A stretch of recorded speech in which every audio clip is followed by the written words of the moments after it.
Hi, my name is Logan Marks. And I'm Brennan Bryant, and this is our one task completion assignment for the final project.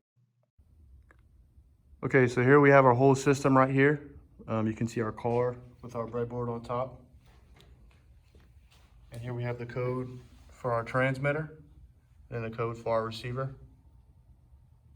Here we have our receiver right here connected.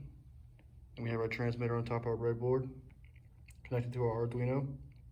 And all that's sitting on top of a car, on top of our car. So our code for our transmitter, as you can see, it's basically the same thing that we had for the assignment number 1, where we just had a transmitter and a receiver read a button and then send the state of the button to the LED right here. It's the same code, except whenever we took out the word button and put in Mercury, because the type of sensor that we have is a Mercury switch to dictate whether the car is flipped over or not.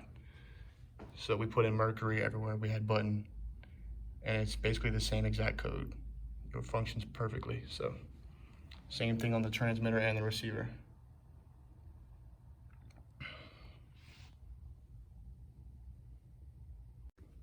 Here we have the code for the transmitter, and here we have the transmitter system is hooked up to the computer. Whenever the car is going to move forward, according to the orientation that the car is in, the Mercury switch is going to let the receiver know.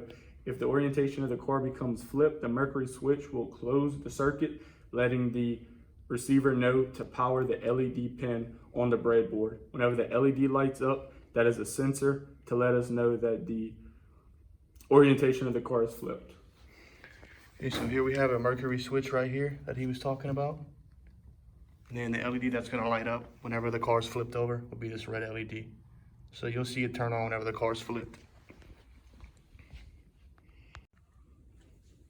Okay, here's our attempt at demonstrating exactly what we had just explained. All right, so you see the car's flipped over. So the Mercury switch will be back and it'll be connecting the circuit. So the LED light should be on.